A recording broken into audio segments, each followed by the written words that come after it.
Hello guys, welcome back to my channel. আশা করি তোমরা সবাই খুব ভালো আছো, সুস্থ আছো। তো আমের সিজনে আম দিয়ে কিন্তু আমরা বিভিন্ন ধরনের খাবার বানিয়ে থাকি। আর আম কিন্তু প্রত্যেকের ঘরে ঘরে কিন্তু এই সময় কেনা হয়েই থাকে। তো আজকে এই পাকা আম দিয়েই, পাকা আম আর সুজি দিয়ে দারুণ একটা রেসিপি তোমাদের সাথে শেয়ার করব। এই রেসিপিটা কিন্তু যেমন খুব তাড়াতাড়ি হয়ে যায় আর খেতে কিন্তু খুবই সুস্বাদু হয়। তো সেই জন্য প্রথমেই যেটা করতে হবে সেটা হলো একটা আম কেটে নিয়েছি। আর আমের পাল্পটাকে এইভাবে বের করে নেব। বের করে তারপরে কুচি কুচি করে কেটে তারপরে আমটাকে পুরোটাই খোসা ছাড়িয়ে নিয়ে তারপর কিন্তু আমটাকে মিক্সিতে পেস্ট করে নেব। আর মিক্সিতে পেস্ট করে নেওয়ার জন্য এইভাবেই কিন্তু আমি আমটার খোসা ছাড়িয়ে নিচ্ছি। তোমরা চাইলে ছাল উঠিয়ে তারপরে কিন্তু আমটাকে কুটি কুটি করে কেটে তারপরে মিক্সিতে দিয়ে পেস্ট করে নিতে পারো, বা আমটাকে হাতের সাহায্যেও অনেকে চটকে নিয়ে নেয়। তো আমি এখানে মিক্সিতেই পেস্ট করে নিচ্ছি। আর আমটাকে আমার পুরো কাটা হয়ে গেছে। এবার এই মিক্সিতে দিয়ে তারপরে কিন্তু এখানে হাফ চামচ পরিমাণ মৌরি দিয়ে দিলাম স্বাদের জন্য। আর দিয়ে দেবো সামান্য চিনি। যারা চিনি খেতে খুব বেশি পছন্দ করেন না তারা চিনি না দিলেও চলবে, বা আমে মিষ্টির পরিমাণ যদি বেশি থাকে সে সময়ও কিন্তু চিনি খুব বেশি দেওয়ার দরকার নেই। তো দেখতেই পাচ্ছ আমটা কিন্তু খুব ভালোভাবে পেস্ট করা হয়ে গেছে। এইবার এটাকে আমি এক সাইডে সরিয়ে রাখছি। আর এইবার নিয়ে নিয়েছি একটা বাটির মধ্যে প্রায় হাফ বাটি পরিমাণ সুজি দিয়ে দিলাম। আর দিয়ে দিলাম হাফ বাটি পরিমাণ ময়দা। তো ময়দার পরিবর্তে তোমরা কিন্তু চালের গুঁড়োও ইউজ করতে পারো। চালের গুঁড়ো ব্যবহার করলে বেশি টেস্টফুল হয়। যেহেতু আমার কাছে চালের গুঁড়ো অ্যাভেলেবেল ছিল না, তো অনেক সময় অনেকেরই ঘরে চালের গুঁড়ো অ্যাভেলেবেল থাকে না, সেক্ষেত্রে সন্ধেবেলা যদি চটজলদি কিছু খাবার বানানোর দরকার পড়ে যেটা বাচ্চারা খেতে খুব পছন্দ করবে বা বাড়ির সবাই খেতে পছন্দ করবেন, তো সেই সময় কিন্তু সুজির সাথে এইভাবে ময়দা মিশিয়েও বানালে কিন্তু খেতে খুব একটা খারাপ হয় না। এবার দিয়ে দিচ্ছি এর মধ্যে এক বাটি পরিমাণ দুধ। প্রথমে আমি এক বাটি পরিমাণ দিলাম, এরপরে যদি দরকার পড়ে তাহলে আরেকটু পরিমাণ এর সাথে মিশিয়ে নিতে হবে। তো এখানে যেহেতু সুজি ময়দা দিয়েছি, অনেকটা পরিমাণ দিয়েছি, তো সেই জন্য কিন্তু এখানে এক বাটি না 2 বাটি পরিমাণ এখানে আমি দুধ দিয়েছি। এবার আমি ব্যাটারটাকে খুব ভালো করে মিক্স করে নেব, এর মধ্যে যেন একদমই গুটলি না থাকে। তো সেই জন্য সেইভাবেই কিন্তু খুব ভালো করে একটা চামচের সাহায্যে আমি বারবার করে গুলে নিচ্ছি। আর এরই মাঝে যে আমের যে পাল্পটা তৈরি করে নিয়েছিলাম সেটাই কিন্তু এখন আমি এই বাটির মধ্যে ঢেলে নেব মিক্সি দিয়ে। আর আমি আমের মধ্যে কিন্তু 2টো এলাচ আর মৌরি দিয়েছিলাম।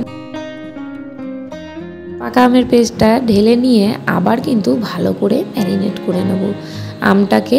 আর সুজি ময়দার সাথে খুব ভালো করে, সুজি ময়দা আর দুধ এর সাথে খুব ভালো করে মিক্স করে নেব। কারণ খুব ভালো করে যদি মিক্স করে না নেওয়া হয় তাহলে কিন্তু খাবারটা বানানো ভালো হবে না।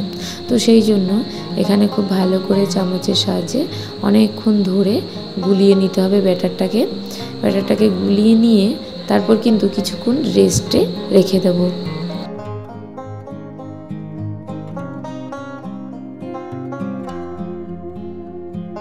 এই রেসিপিটা বানানোর জন্য সুজি ময়দা আর দুধের যে পরিমাণটা সেটা কিন্তু সঠিক পরিমাণেই দিতে হবে, নাহলে কিন্তু খাবারটা ভালো হবে না খেতে। এবার ব্যাটারটা কিন্তু খুব ভালোভাবেই আমার গোলা হয়ে গেছে। এবার এর মধ্যে আরেকটু বেশি স্বাদের জন্য আমি আরও 2টো এলাচ ফাটিয়ে দিয়ে দিলাম। বেশি এলাচ দিলে কিন্তু, যত বেশি এলাচ দেওয়া হয় এই সমস্ত মিষ্টি জাতীয় খাবার তৈরি করার সময়, তত কিন্তু সেই খাবার খুব ভালো হয় খেতে। তো কিছুক্ষণের জন্য আমি কিন্তু ব্যাটারটাকে গুলে রেখে দিয়েছিলাম, কারণ যেহেতু সুজি দিয়েছি, সুজি কিন্তু একটু জল টেনে নেয়। তো সেই জন্য জল টেনে নেওয়ার পর যদি দরকার পড়ে তাহলে আর একটু জল বা দুধ এর মধ্যে অ্যাড করে দিতে হবে। সেই জন্যই কিন্তু সাইডে সরিয়ে রেখেছিলাম। তো এখানে একদম পারফেক্ট মতন ব্যাটারটা তৈরি হয়ে গেছে, খুব বেশি গাঢ় না আর খুব বেশি পাতলাও না। তো এইভাবেই বানাতে হবে। তোমাদের আমি থিকনেসটা দেখিয়ে দিচ্ছি। এভাবে চামচের সাহায্যে তুলে দেখতে হবে যে খুব সহজেই পড়ে যাচ্ছে কিনা। তো এইরকম থিকনেসই কিন্তু রাখতে হবে। এবার কড়াইতে দিয়ে দিয়েছিলাম তেল গরম করে ঠিক মাঝ বরাবর এইভাবে কিন্তু এই যে মালপোয়াগুলো দিয়ে দেবো, আমের মালপোয়াগুলো। আর বারবার করে এর গায়ে কিন্তু তেলগুলোকে বারবার করে দিতে হবে চামচের সাহায্যে, তাহলেই কিন্তু এই মালপোয়াগুলো একদম ফুলে যাবে। আর এই মালপোয়াগুলি ভাজার সময় আঁচ কিন্তু একদম লো আঁচ রাখতে হবে, মিডিয়াম আঁচ রাখলেও হবে না, একদম লো আঁচে ভাজতে হবে। আর খুন্তির সাহায্যে তেলগুলো বারবার এই পিঠার উপরে কিন্তু এই বারবার দিয়ে দিতে হবে, তাহলেই কিন্তু এই যে মালপোয়াগুলি খুব সুন্দর ফুলে উঠবে। আর প্রথমেই কিন্তু দেওয়ার পরে কিন্তু তেল থেকে নাড়ানো যাবে না, নাড়ালে কিন্তু একদম ছড়িয়ে বড়িয়ে যাবে আর এর কি শেপটা কিন্তু সুন্দর আসবে না।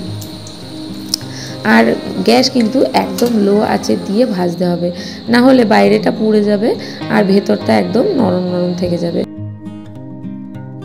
মালপোয়ার ভিতরে যদি একদম নরম নরম থেকে যায় তাহলে কিন্তু খেতে একদমই ভালো লাগবে না। এটা বেশ মুচমুচে একটু ফুলকো ফুলকো সফট হলেই, ভিতরটা সফট উপরটা একটু মুচমুচে হলেই কিন্তু খেতে ভালো লাগে। তো চালের গুঁড়ি মুচমুচে যারা খেতে পছন্দ করেন তারা কিন্তু অবশ্যই চালের গুঁড়ো ব্যবহার করবেন। আর যারা একটু সফট মালপোয়া খেতে পছন্দ করেন, মানে একটু নরম নরম ফুলকো ফুলকো হবে, তারা কিন্তু ময়দা দিয়ে করলেই বেশি ভালো হবে। ময়দা আর সুজিটা একটু নরম আর ফুলকো ফুলকো হয়, আর চালের গুঁড়োটা দিলে উপরটা ক্রাঞ্চি থাকে, ভেতরটা কিন্তু সফট থাকে। তো এখানে আমি বেশ কিছুটা মালপোয়া ভেজে নিয়েছি, আরও কিছু আমি পরের ব্যাচে ভেজে নেব। তো এই মালপোয়াগুলো, আমের মালপোয়ার রেসিপিটা তোমাদের কেমন লাগলো, আর রিকোয়েস্ট করব তোমরা বাড়িতে অবশ্যই ট্রাই করো, কেমন হয় খেতে আমাকে কিন্তু জানাতে একদম ভুলো না। আর আজকের ভিডিওটা আমি এখানেই এন্ড করছি, আবার দেখা হচ্ছে তোমাদের সাথে নতুন কোনো ভিডিও নিয়ে। আজকের মতন টাটা।